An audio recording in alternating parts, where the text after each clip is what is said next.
So today is one of the 3 leg days throughout the week. I'm going to start this workout with sumo squats using the adjustable dumbbells. As you can see, I'm a very wide stance, and I want my feet to be pointed with the natural flow of your hips.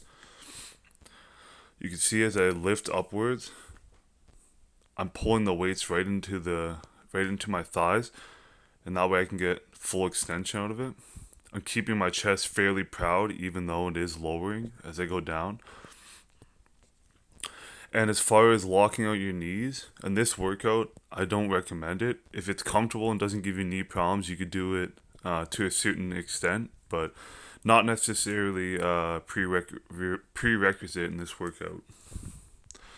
As far as your natural flow of your hips, one great way you can figure that out is simply by standing, clenching your glutes, and rocking back and forth and allowing your hips to flow in the direction you'd like them to go.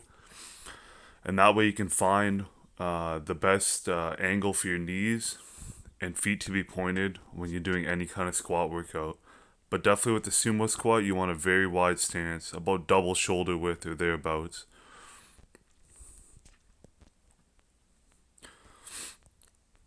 As with many workouts, I usually do 1 or 2 warm-ups and 3 to 4 working sets.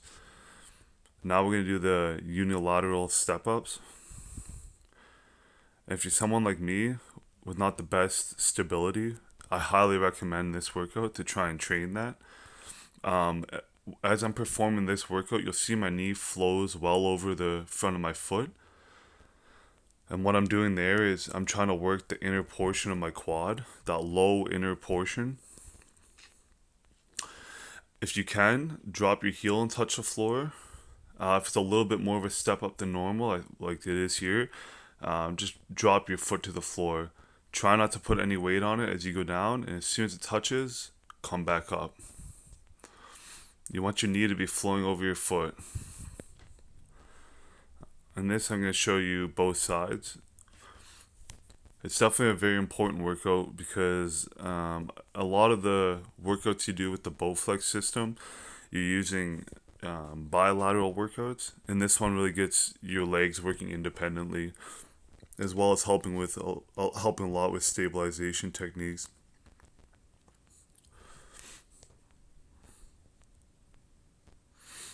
For me, some people like to put their hands out in front of them. I use it to help balance me a bit, since my balance isn't the best. I'm a fairly big guy, so definitely isn't helping me having that extra weight. But it helps for the workout, getting an extra workout out of it. So,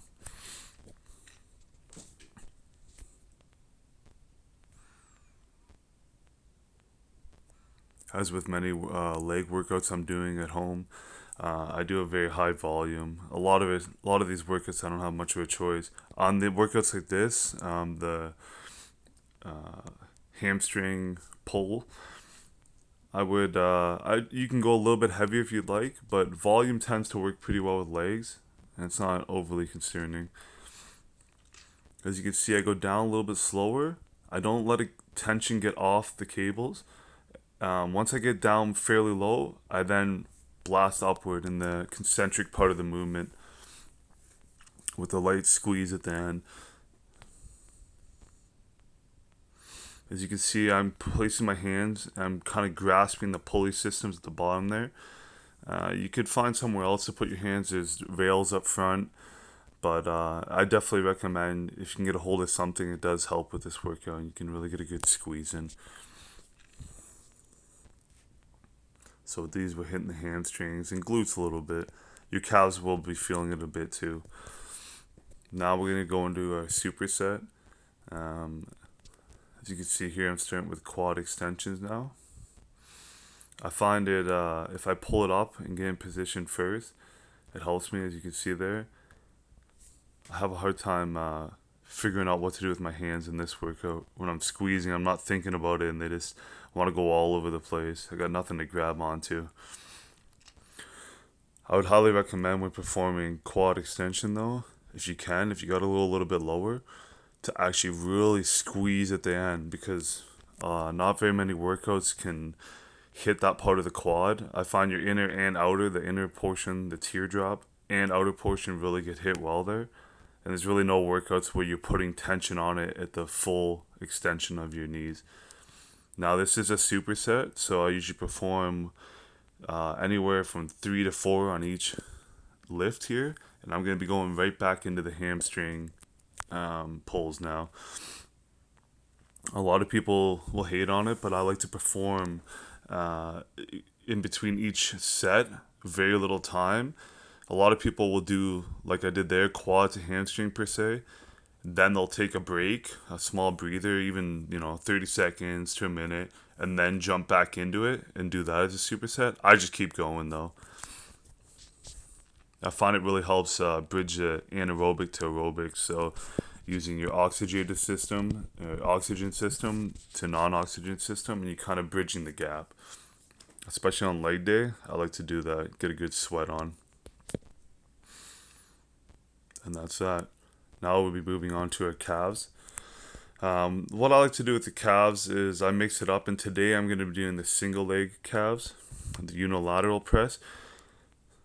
And I find that it kind of works the side, inside and outside head of the gastrocnemius, the backside of your calves. Definitely, this is my favorite calf workout I can do at home here. I kind of place my foot almost on top of the back of my heel with the back foot there, and I press straight up. I balance against the wall a little bit just to give me slight balance, but I don't rely on it. Once again, you can perform quite a few sets of this, doing a higher volume, just like many of the leg workouts I do. Many of the workouts in general using the Bowflex system, but especially on leg day, I don't feel bad about it.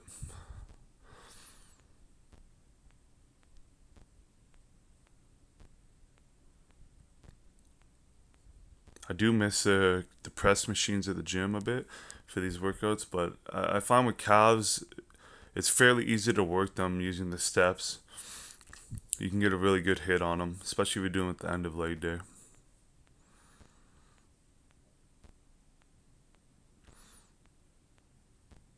And this is what I usually finish on, and I'll go on to cardio afterwards.